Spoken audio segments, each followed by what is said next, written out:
All right, you guys, welcome back to Becoming Better Daily, where we're becoming better mentally, physically, spiritually. Today I have another powerful message for you guys, and today is called Not By Your Might, but by God's Spirit. And the reason why I'm doing this message is because I want to speak to people today who have felt like they're in these cycles, right? This cycle where you try to get out of it. It could be a relationship. It could be a habit. It could be something that you just are sick of, right? And this is where I've been too. So this is why I'm also sharing this, right? You sick of it. You don't want to go through it no more. You keep trying your hardest, right? You keep trying to get this thing right. You keep saying, I'm not going to do this. You keep saying, I'm not going to go back there. And it just feels like no matter how hard you try, you still fall into it. And so that's why today's video is that it's not by your might, it's by God's Spirit. Because in order for us to overcome these things, a great way this book puts it is that you can't fight flesh with flesh. And so when you're dealing with something that's in your flesh, you're dealing with that thorn in your side, the only way to overcome it is by using the Spirit of God. Okay, that's what it is. And so we're going to talk about that today. Now, today I'm coming from a book that I picked up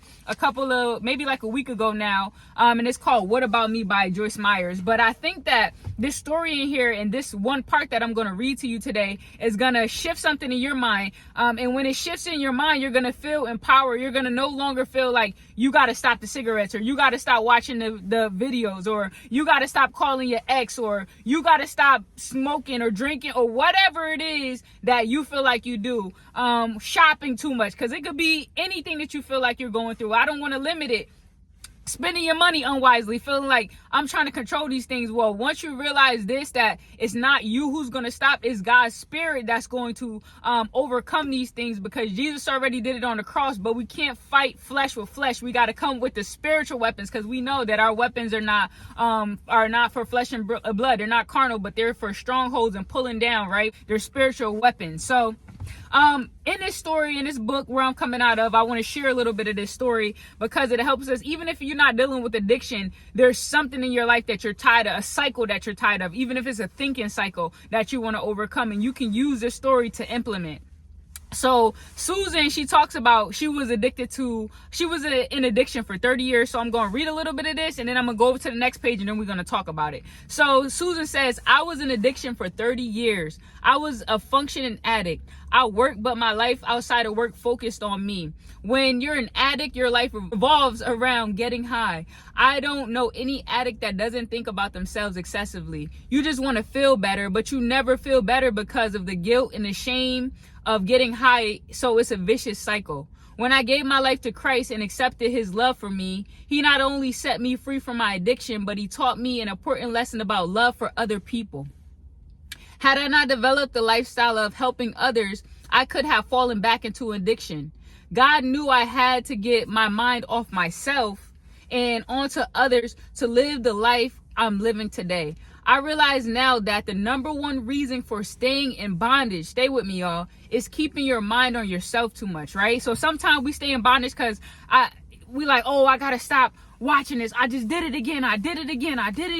Oh, I got to stop saying that. I said it again. I called him again. It's like we put this song on replay in our mind, and it just focuses on us, right? And God put us here to serve. At the end of the day, when we focus on all the things that we're doing wrong or not worthy of, then it gets in the way of us doing what we were called to do, which is to serve, okay?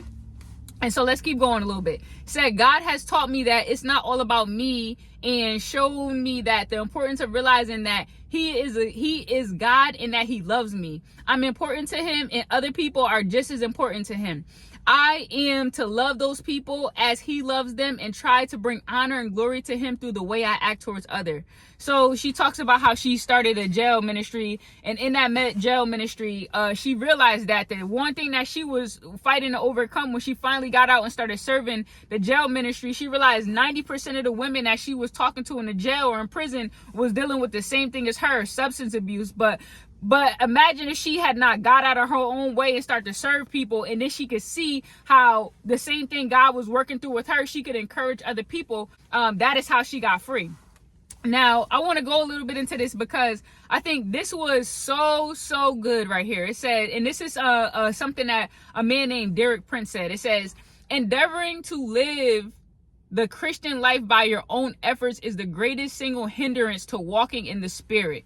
So when we try to control how we're living, how we're showing up, Was I Christian enough today? Did I do this? Just trying to, how do I say, be in control and not let God control us. It literally becomes a box. It becomes frustrating. But let's keep going. It says, when we try to live as Christians by our own efforts, all right, we are living according to the flesh. We are relying on what we can do in our human abilities and strengths and not on what God can do by his spirit. That's why I call this video, not by your strength, but by God's spirit. He said this is exactly what she did for many years. Many people want to live to please God and attempt to do it, right? So a lot of us do it. And then it says, and that's where this scripture comes from. Zechariah 4:6 says, not by might nor by power, but by my spirit. Okay? That's what God says. That is how we will overcome. And so it's not about what you can do. It's about leaning on God and about the spirit. Now, it explains it that we cannot resist the flesh by the power of the flesh. Remember that the weapons that we have are not carnal, that we have to lean on God. When we lean on God, we got to ask for help. And so in those times, I just wanted to speak for this today, because whatever you're dealing with, in those times, I know you try to get back up. I know you try to stand. I know you try to have that strength for yourself, but just know you can ask God for help. You can say, God, help me. God, I want to stop fill in the blank, but I need your help. That is when God comes. Remember, we talked about how God exalts the humble, but he resists the proud. When we try to do it in our own strength, it's like we're not being humble. We're full of ourselves. We're thinking we could do this alone. But the moment that we ask God, God, I need your help. I done tried to put down these cigarettes. I done tried to stop going to the bar. I done tried to stop sleeping with as many people. I done tried to stop calling my ex. I done tried to stop doing whatever it is that you do. You got to just be honest and be like, God, I tried. I can't do it. I need help. That's when we go into that childlike mindset. And so whatever it is that you're dealing with today, I know you're going to get over it. And the reason I know you're going to get over it is because it's not in your strength, because you don't have to have the full strength to get over this, because it's going to be by God's spirit. That's why God says when we are weak, he is strong. Whatever it is that you're going through that you feel weak about, understand that God will stand in the gap. God will stand in the middle. He will strengthen you because you feel weak. And our job is to let him know, God, I tried it. I can't do it. Humble ourselves and say, I need help.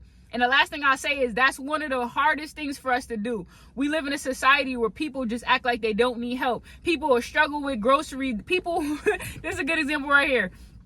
We will struggle trying to bring in 30 bags of groceries in one setting instead of asking someone for help and be like, hey, to a neighbor or somebody passing by, do you mind helping me bring these groceries in? Or even calling someone from our house.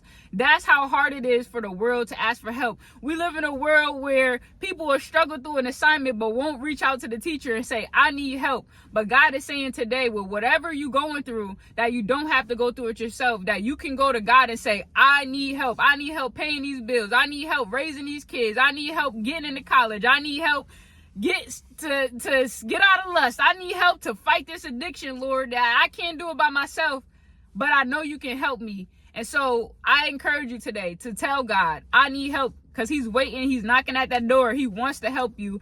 And what you're trying to overcome is never going to be by your strength, but always by God's spirit. And thank God it was already done on the cross. I love you guys. Have a great day. Be encouraged. Be encouraged. Don't feel discouraged. Don't let the devil get in your mind and make you feel like I can't keep going. I can't do this. You will do it. You are overcoming. And the best thing about it is not because of you. It's because of God who loves you and God who will strengthen you and walk with you. So like I said, guys, like, comment, share, subscribe, whatever y'all want to do. But most importantly, have a blessed day and ask God for help. All right, y'all.